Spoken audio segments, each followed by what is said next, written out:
Hey y'all. Today I wanted to talk a little bit about fostering, becoming a foster parent. While I was sitting here at home, I fostered for some time. I always left my license open while I took time, like to drive trucks and try to open up my online store. And I just like to just keep myself moving, but. Um, they have found me and caught up with me, and now I am back fostering. And when they were placing these kids in my home, I keep hearing the same thing, that there's this lack of homes for people being a foster parent. There's a dire need in Illinois for foster homes for children. So I wanted to use my time and my platform to bring awareness to this need for homes, for loving homes, uh, retired. If we're retired, um, it could be a good way of giving back to society, to our communities, to these children. Um, it's just so many of them out here, that's out here that just have no place to go. They have no place to place them, and they end up putting these children in shelters. And we see in the news all of the stuff that's going on with a lot of these children that are out here. But if we take this time to you know help and mentor and mold and redirect a child into a positive way, we can probably get ahead of what's going on, with that generation. And that comes, if we can all, use our resources and pull together, to save ourselves as a culture and as a society. And that's how I feel about it. So I wanted to take this time and talk to you all um, about fostering. Um, I know the children that I have right now, they're they it took them they had to my home is 3 hours away from where they are, and were no homes. There were no homes in that vicinity at all. And that was just hard. That was just, whew, that was hard to see. That was hard to hear. I think they said it was like 6, 7 homes, period, and those homes was already full. And so there's a definitely a shortage.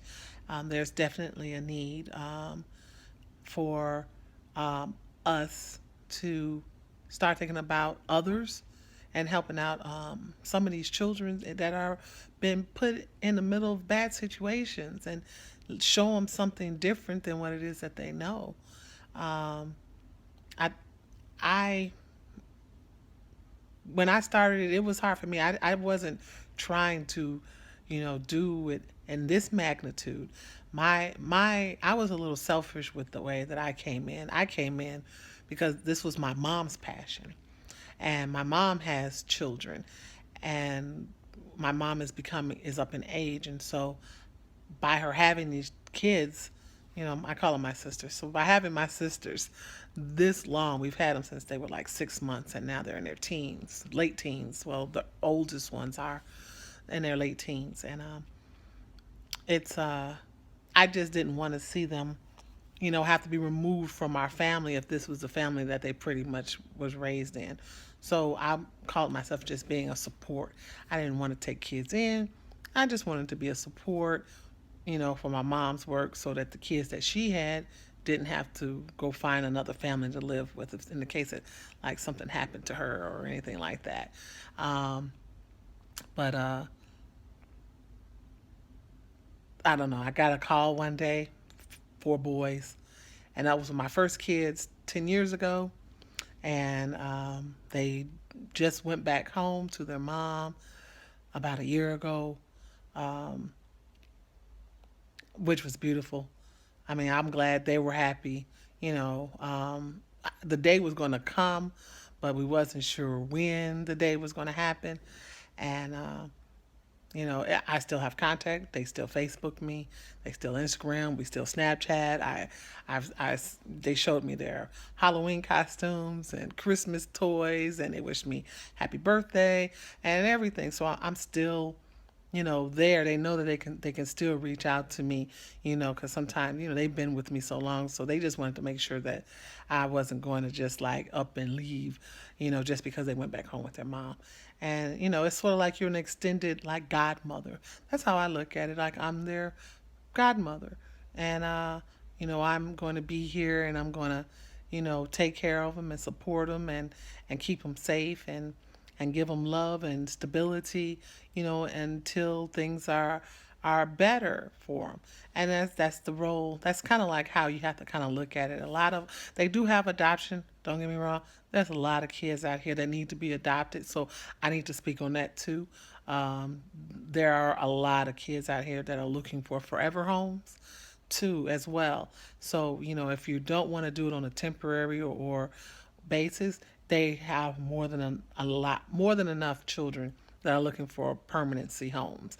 The home that they will age out in, and they'll end up being like they will be your family. They will be, in your family for many, many moons, well after 18, well after college. That will be your child. They have a lot of kids that are looking for forever homes as well. I started out just being emergency emergency home. That the first contact until they find the child, their forever home. That is what I did, but my kids never went. My kids pretty much stayed. So that that was the end of that. My kids just didn't go back home right away, and I didn't rush it. I didn't push it. I mean, some people do. Some people only want to do it for a small amount of time. But for me, it didn't matter. For me, it was making sure that the child, if they were fine. And none of them ever want to leave, because like even I just got some more kids today, and we were talking about like what they want to do for New Year's next year, and he was saying how he wanted to put his dream hope and dreams in a balloon, fill it up with helium and release them. And I said, oh, that would be a great thing.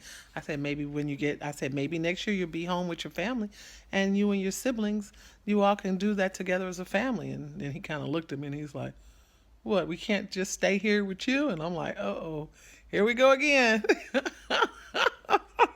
So, it's endearing. I like it. That just lets me know that I'm doing my job right, that they're comfortable. And that's all that being a foster